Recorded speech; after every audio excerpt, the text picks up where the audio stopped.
El Evangelio según Lucas, capítulo 24, versículos del 13 al 35.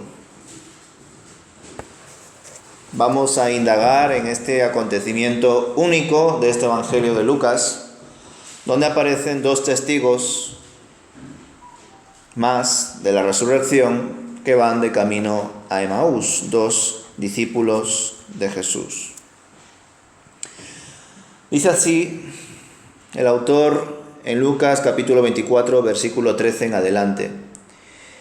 Ese mismo día, dos de los seguidores de Jesús iban camino al pueblo de Emaús, a unos 11 kilómetros de Jerusalén. Al ir caminando, hablaban acerca de las cosas que habían sucedido. Mientras conversaban y hablaban, de pronto Jesús mismo se apareció y comenzó a caminar con ellos. Pero Dios impidió que lo reconocieran. Jesús les preguntó: ¿de qué vienen discutiendo tan profundamente por el camino? Se detuvieron de golpe, con sus rostros cargados de tristeza. Entonces uno de ellos, llamado Cleofas, contestó: tú debes de ser la única persona en Jerusalén que no oyó acerca de las cosas que han sucedido allí en los últimos días. ¿Qué cosas?, preguntó Jesús. Las cosas que le sucedieron a Jesús, el hombre de Nazaret, le dijeron. Era un profeta que hizo milagros poderosos y también era un gran maestro a los ojos de Dios y de todo el pueblo. Sin embargo, los principales sacerdotes y otros líderes religiosos lo entregaron para que fuera condenado a muerte y lo crucificaron. Nosotros teníamos la certeza, la esperanza de que fuera el Mesías que había venido para rescatar a Israel. Todo esto sucedió hace 3 días. No obstante, algunas mujeres de nuestro grupo de seguidores fueron a su tumba esta mañana temprano y regresaron con noticias increíbles. Dijeron que el cuerpo había desaparecido y que habían visto ángeles, quienes les dijeron que Jesús está vivo. Algunos de nuestros hombres corrieron para averiguarlo y efectivamente el cuerpo no estaba, tal como las mujeres habían dicho. Entonces Jesús les dijo: ¡qué necios son! ¿Les cuesta tanto creer todo lo que los profetas escribieron en las Escrituras? ¿Acaso no profetizaron claramente que el Mesías tendría que sufrir todas estas cosas antes de entrar en su gloria? Entonces Jesús los guió por los escritos de Moisés y de todos los profetas, explicándoles lo que las Escrituras decían acerca de él mismo. Para entonces ya estaban cerca de Emaús y del final del viaje. Jesús hizo como que iba a seguir adelante, pero ellos le suplicaron: quédate con nosotros esta noche, ya que se está haciendo tarde. Entonces los acompañó a la casa. Al sentarse a comer, tomó el pan y lo bendijo. Luego lo partió y se lo dio a ellos. De pronto se les abrieron los ojos y lo reconocieron. Y en ese instante Jesús desapareció. Entonces se dijeron el uno al otro: ¿no ardía nuestro corazón cuando nos hablaba en el camino y nos explicaba las Escrituras? En menos de 1 hora estaban de regreso a Jerusalén. Allí encontraron a los 11 discípulos y a los otros que se habían reunido con ellos, quienes decían: el Señor ha resucitado de verdad. Se le apareció a Pedro. Luego los dos de Emaús les contaron cómo Jesús se les había aparecido mientras iban por el camino y cómo lo habían reconocido cuando partió el pan. Hasta aquí, hermanos, vamos a reflexionar en el día de hoy. Comprobamos que este suceso acontece en el mismo día de la resurrección. Por tanto, la noticia de la resurrección de Jesús estaba muy presente. Y es Lucas, como he dicho al principio, el único autor que recoge este testimonio de los dos discípulos que caminaban a Emaús. ¿Qué era Emaús? Parece ser que Emaús era una región que se encontraba a 11 kilómetros de Jerusalén, en dirección oeste. Y no se sabe por qué razón estaban yendo estos discípulos a Emaús. Quizá era un lugar comercial e iban para trabajar en algo puntual. Quizá era la región de origen de estos dos discípulos y por eso marchaban hacia allí para ver a sus familiares. ¿Quién sabe? No sabemos tampoco quiénes eran exactamente estos dos discípulos y por qué Lucas es el único autor que lo recoge. Lo que sí sabemos es que no eran ninguno de los 11, no eran mujeres, eran hombres, y que uno de ellos se llamaba Cleofas. Ambos marchaban tristes por el camino y hablaban acerca de todas las cosas que habían ocurrido últimamente en Jerusalén. Vemos que Jesús aparece como una persona normal y comienza a marchar en la misma dirección y por el mismo camino que estos dos hombres. Parece ser que Jesús no fue reconocido por ellos, no porque Jesús tuviese otra apariencia, sino que, según lo que nos cuenta el texto, porque los ojos de ellos estaban velados por Dios para que no reconozcan a Jesús. Jesús les habla de una forma muy cercana. En verdad, Él sabía de qué estaban hablando. Jesús sabe qué es lo que hay en lo más profundo de nuestro corazón. Pero el Señor quiso hablar con ellos de una forma muy natural, cercana, muy humana. Y les preguntó, ¿de qué cosas estáis hablando vosotros? En medio de todo esto vemos que los discípulos se asombran al pensar, ¿quién es este que no sabe qué es lo que ha pasado en Jerusalén y la relevancia de esa noticia? Ellos les comparten todo lo que había acontecido y todas las expectativas que tenían acerca de Jesús. Y después de esto, el Señor interviene, exhortándoles y mostrándoles lo que decían las Escrituras acerca del Mesías. Desde luego, estos dos discípulos fueron muy afortunados por haber recibido una profunda escuela bíblica por parte del Señor. Pero ciertamente Jesús les reprende, porque de algún modo ellos han tenido acceso a las Escrituras, ya sea por tradición oral, o por escuchar la lectura de la palabra en las sinagogas, o en sus hogares. Del mismo modo, hoy en día, ¿verdad?, muchas personas escuchan acerca de la palabra en sus iglesias, o tienen la posibilidad de acceder a las Escrituras en sus casas, pero no lo hacen. Y si alguno lo hace, generalmente no lo hace de forma disciplinada y adecuada. Jesús les exhorta porque se supone que ellos deberían de conocer acerca de quién era el Mesías, qué iba a hacer el Mesías, qué le iba a pasar al Mesías. Pero sin embargo estos hombres no tenían ese conocimiento.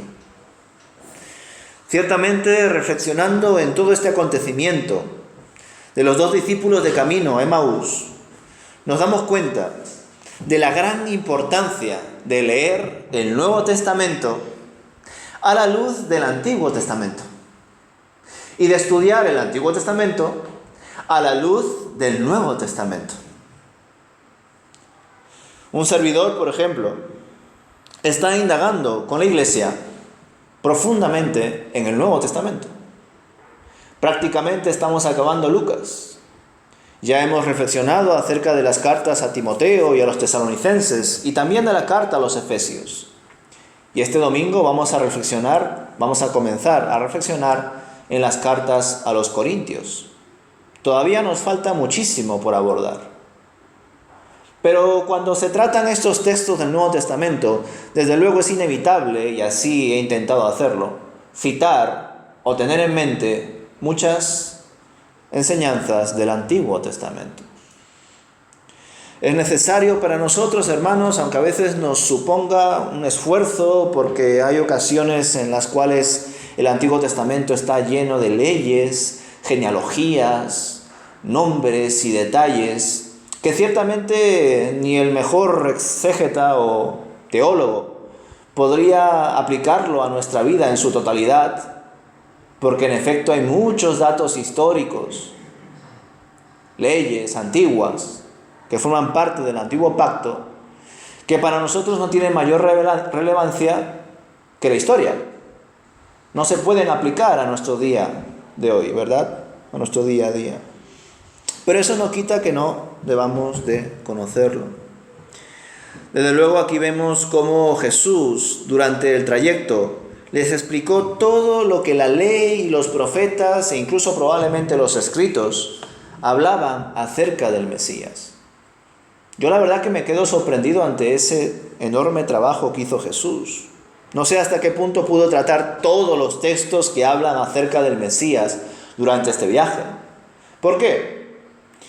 Porque como dije al principio, el trayecto desde Jerusalén a Emaús era de 11 kilómetros. Más o menos yo calculo que una persona promedio recorre caminando alrededor de 15 minutos por kilómetro. Ahora bien, hay que pensar también que el camino no sería recto y llano. Probablemente habría subidas, lugares rocosos, etc. Por tanto, estos dos discípulos estarían alrededor de casi 3 horas recorriendo estos 11 kilómetros. Durante estas 3 horas, casi 3 horas, Jesús estaba abriendo las Escrituras de memoria a estos dos discípulos, diciéndoles todos los textos de la ley y de los profetas que hablaban acerca del Mesías. Tremendo viaje, ¿verdad? Vemos que en medio de toda esta enseñanza Jesús estuvo pendiente de sus reacciones y cuidaba los detalles.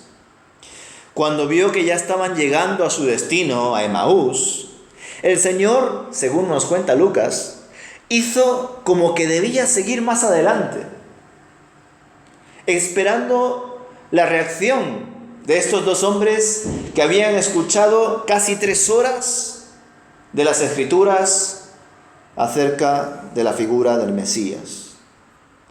Cuando Jesús hizo este gesto de que él iba a seguir andando, estos dos hombres le invitaron a que se quedase con ellos porque ya se estaba haciendo de noche.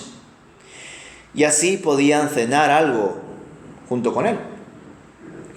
Ciertamente no parece que Jesús estuviese celebrando ningún tipo de acto especial con estos hombres. Es más, cuando he leído al respecto, en algún que otra página he visto que algunos consideran que lo que Jesús comparte con estos discípulos era la cena del Señor o la Eucaristía en las páginas católicas que he consultado. Pero aquí ciertamente vemos que estos dos hombres y Jesús no celebran la cena del Señor. Simplemente parten el pan. En ningún momento aparece el vino. Ahora bien, Dios quiso que el pan sea la señal por la cual los discípulos dejasen de tener ese velo y comprobasen que ese hombre extraño era Jesús. Cuando Jesús cogió el pan y lo bendijo, lo partió y lo repartió con estos dos hombres y ellos comieron de ese pan, automáticamente sus ojos se abrieron y se dieron cuenta de que Él era Jesucristo. Sabemos que Jesús apareció como una persona normal, se sumó al camino andando, no apareció de repente como un fantasma, como ya veremos el domingo, ¿verdad? Sin embargo, en esta ocasión, no aparece de repente como un espíritu, pero sí desaparece como tal. Nos narra el texto que en cuanto los discípulos comieron del pan y se dieron cuenta de que Él era Jesús, Jesús desapareció inmediatamente de su presencia. Se esfumó. Los discípulos ya tenían cierta sospecha desde el momento en que escucharon a Jesús hablar de quién era el Mesías según las Escrituras. Es más, tras su desaparición, se confiesan que su corazón sentía cierta inquietud a la hora de escucharle hablar sobre la palabra de Dios.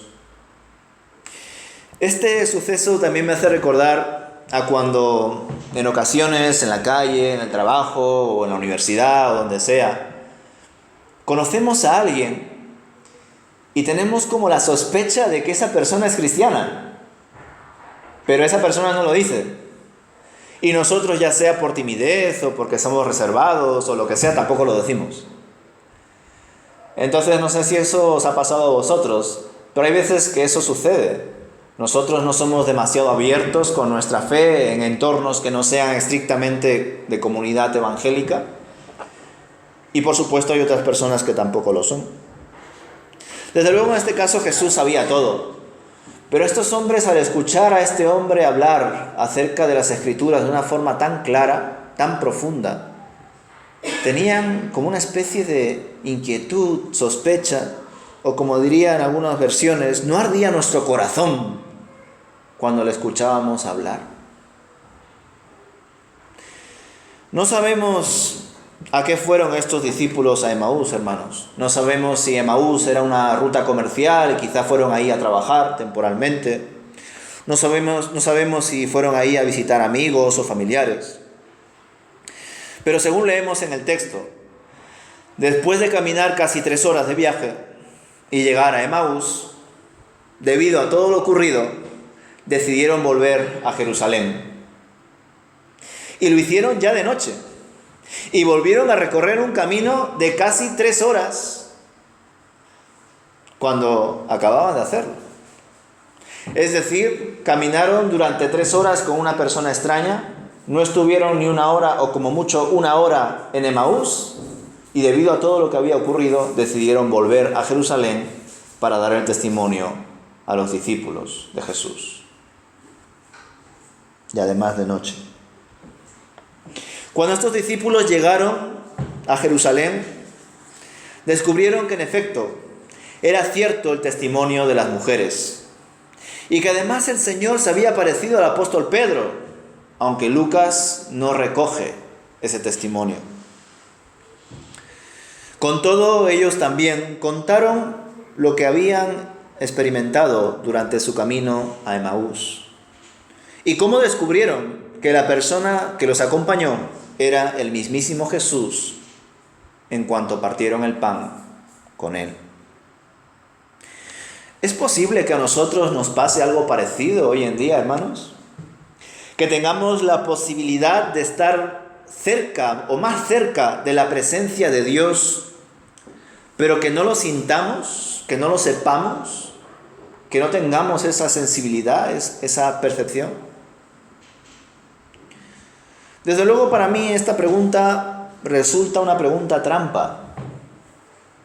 Y todo creyente que ya tiene varios años en el Señor sabe que cuando reflexionamos acerca de Dios y su presencia y pensamos en cómo nos sentimos, generalmente caemos en el error.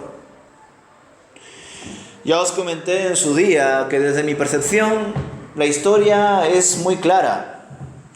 La Edad Media se caracterizó por la religiosidad. La modernidad se caracterizó por el énfasis de la razón. Y ahora esta era contemporánea, que algunos ya llaman posmoderna, se caracteriza por el sentir. Ya no es en qué creo, ya no es qué demuestro, ahora es cómo me siento. Ya puedes ser tú de una forma que si tú te sientes de otra, según tú eres eso. Ya no importa las razones, la ciencia, ni la fe. Todo eso ha quedado atrás. Si yo siendo adulto me siento niño, soy un niño. Si yo siendo hombre me siento mujer, soy mujer.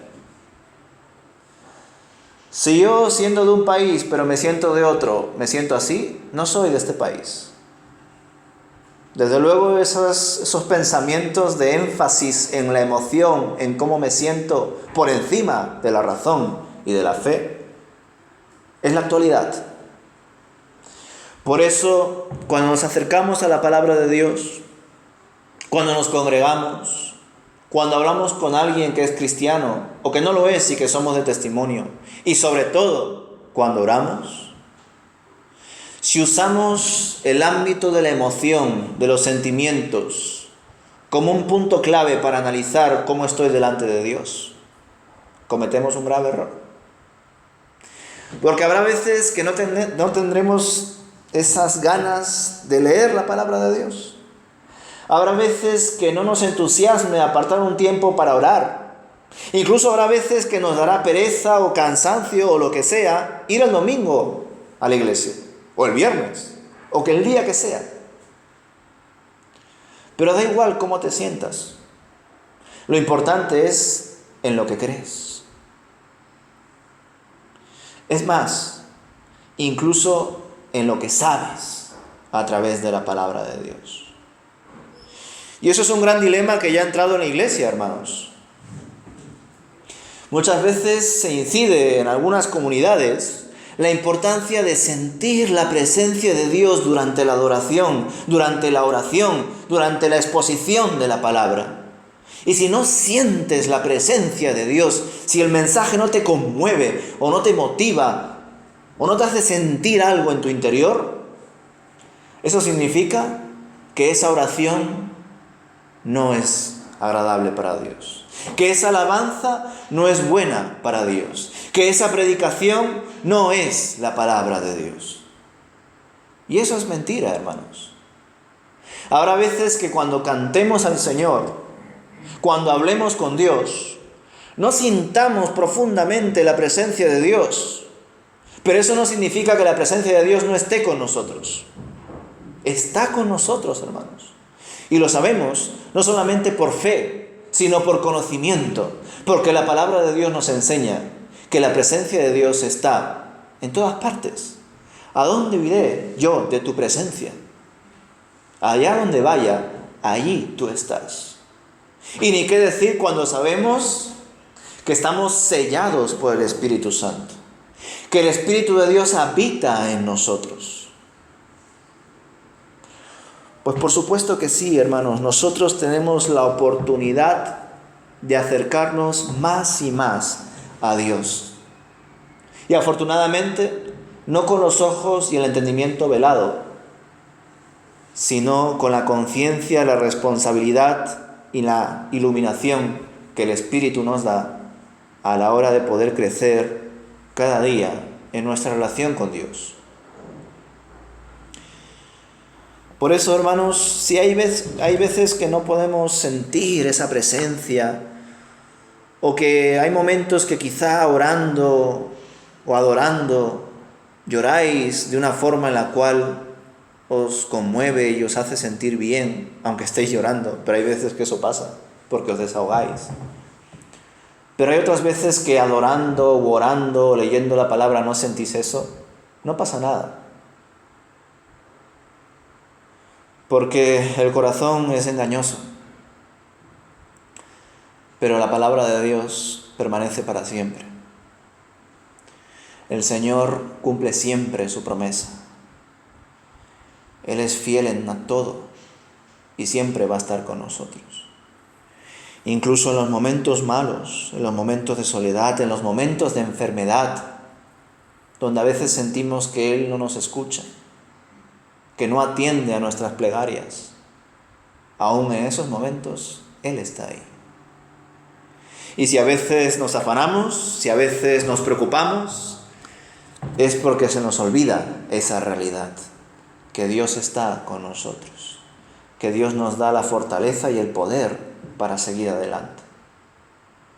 Si a veces sentimos esa soledad, esa preocupación, ese dolor, esa soledad, como he dicho antes, es porque dejamos de tener los ojos puestos en Jesús.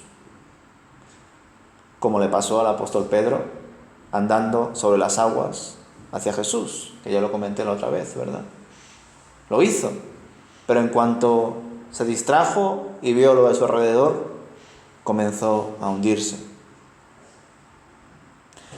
Estos discípulos, Cleofás y su amigo, fueron muy afortunados por ser dos testigos más de la resurrección de Jesús, junto con las mujeres y junto al apóstol Pedro. El domingo reflexionaremos cómo Jesús se aparece ya a todos sus discípulos a la vez.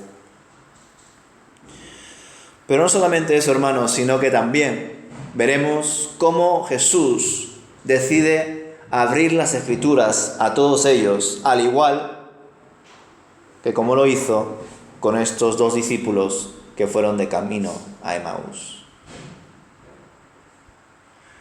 Varios cristianos y especialmente comentaristas y teólogos, a la hora de reflexionar en este texto, confiesan: qué envidia me da toda la oportunidad que han tenido estos dos hombres para escuchar acerca de Jesús sobre las Escrituras e incluso preguntarle.